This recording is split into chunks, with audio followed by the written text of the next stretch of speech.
let me start with this.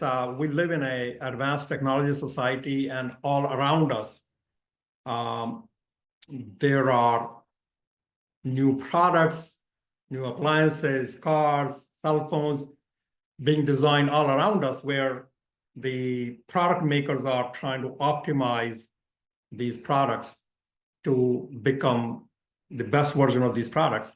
But when it comes to our personal lives, this process of envisioning what we can be is somewhat amorphous. We don't always know what that version looks like, but it is a primal need. We want to be our best.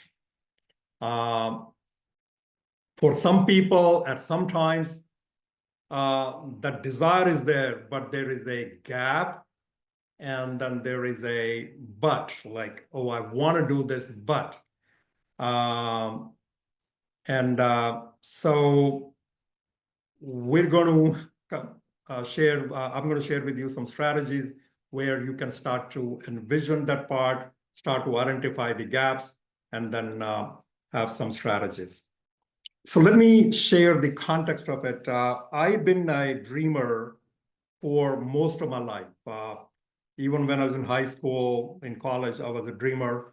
And I've been on this larger journey of finding the meaning and purpose of my life. For many, many years, I wanted to be a coach. And today, I'm showing up as a coach. And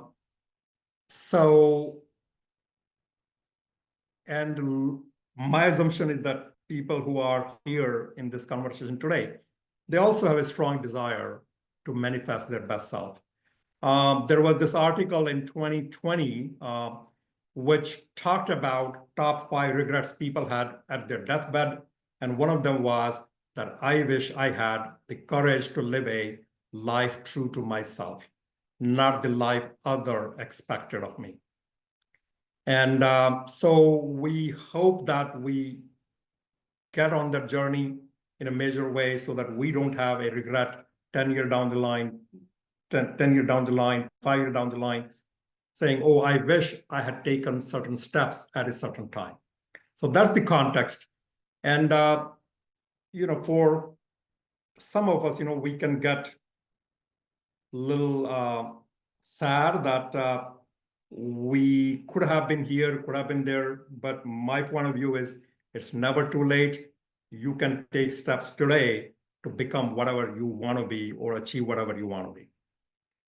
I have this definition, a working definition of what being your best self means. So to me, it has different components. At one component, you are trying to perform at a high level of your potential. So that's one part. Second part is that it's a personal growth part. You are going to grow in multiple different dimensions, and that it has to be based on your strengths, your values, etc. And then there is a continuous improvement on those. And at the bottom of it is really becoming the truest form of yourself, the best expression of who you are. It's not about earning more money or impressing others or having a certain kind of success where you say, okay, because of the success, now I'm the best version of myself. So I'd like to ask you at this point to sort of type in in the chat window what that means for you.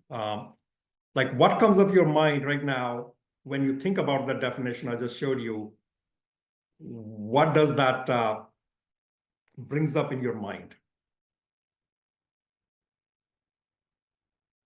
Feel free to just type down whatever comes to your mind. Yeah, I see, Laura, you have put, I think, as the Maslow's hierarchy of needs. Exactly, yes.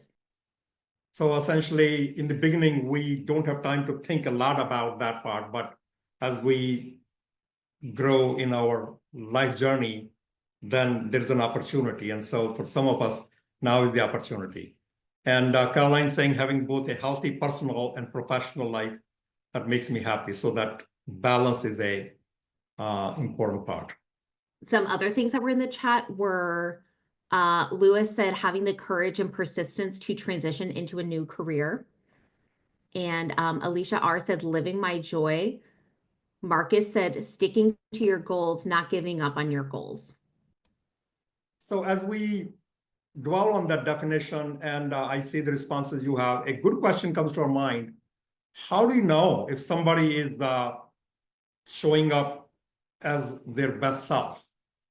What I've noticed is that there are people in our lives where we can say, oh man, I'm so impressed with that person. They're showing up in such a marvelous way. And some of the attributes you see in those people are that they have a sense of resonance about it. Like their life sort of seems to make meaning. They have clarity. They show up as calm, centered. They have high energy. They are upbeat generally. They may seem like joyful, happier.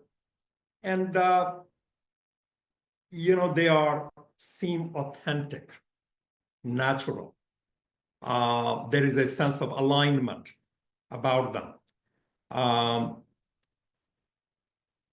And I have seen those people. I grew up in India, and there used to be a lot of Jain monks. I used to be with them. They used to be in our village, and I used to visit them frequently. Even now, I visit them. When I'm around them, there is so much peace and joy and energy. So I think that's a good indicator when you see some of these attributes to people that you are seeing somebody who has some level of that alignment we talk about.